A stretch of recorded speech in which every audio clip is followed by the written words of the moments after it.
ఇప్పుడే జీ5 app download చేయండి. చూడండి మీ ఫేవరెట్ టీవీ షోస్ ఎప్పుడైనా ఎక్కడైనా. చూసారా ఆంటీ లక్ష్మి, తను పూజలు చేయకపోతే ఎవ్వరికీ పుణ్యం రాదన్నట్టు అప్పుడే లేచి పూజలు పునస్కారాలు చేసేస్తోంది.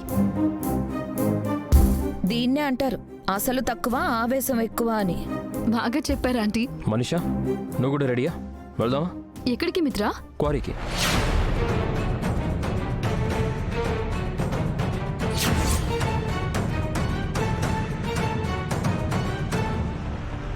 క్వారీకా? ఎందుకు మిత్రా? క్వారీలో బ్లాస్ట్లు ఏమీ ప్లాన్ చేయకుండా ఆ ఒక్క బ్లాస్ట్ ఎందుకు జరిగిందో కొంచెం అనుమానంగా ఉంది.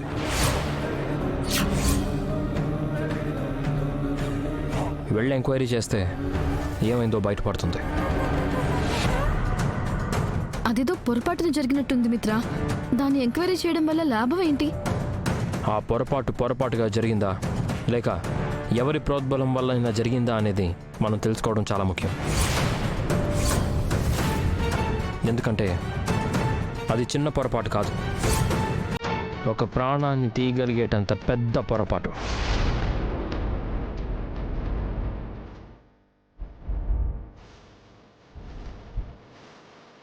ఏంటిది? రెస్ట్ తీసుకోవచ్చు కదా.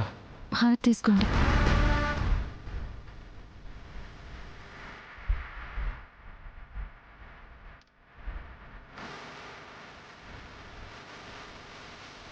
మనీషా, ప్రాణాల్ని పణంగా పెట్టే ఇలాంటి వాటిని అంత సులువుగా వదిలేయకూడదు.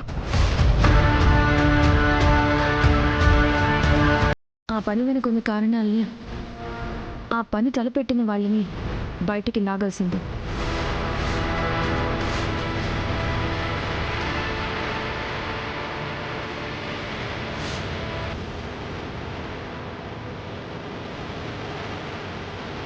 ఆ పేరుడు వెనుకున్న మనుషుల రహస్యాలు త్వరలోనే బయటపడాలని కోరుకుంటూ హారతి తీసుకో.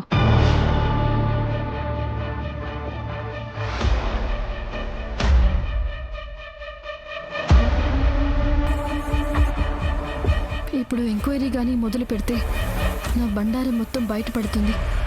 ఏం ఆలోచిస్తున్నావు మనీషా? వెళ్దాం పద.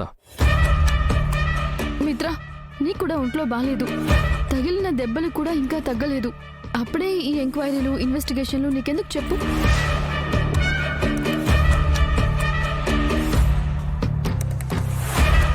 కావాలంటే అవన్నీ నేను చూసుకుంటాను. నువ్వు రెస్ట్ తీసుకో. పర్లేదు మనీషా, మరీ బెడ్ రెస్ట్ తీసుకోవాల్సినంత పరిస్థితిలో అయితే లేను కదా. మిత్ర, ఈ విషయంలో అస్సలు కేర్లెస్గా ఉండకు. కూల్గా తీసుకోకు. ఎందుకంటే జరిగిందేదో ప్లాన్డ్గా పక్కాగా జరిగినట్టు అనిపిస్తోంది.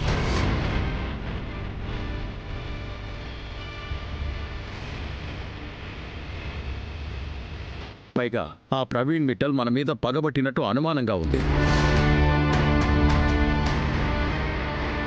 ఇది చేసింది వాడా లేక ఇంకెవరైనా అనేది కూడా మనకు తెలియాలి కదా.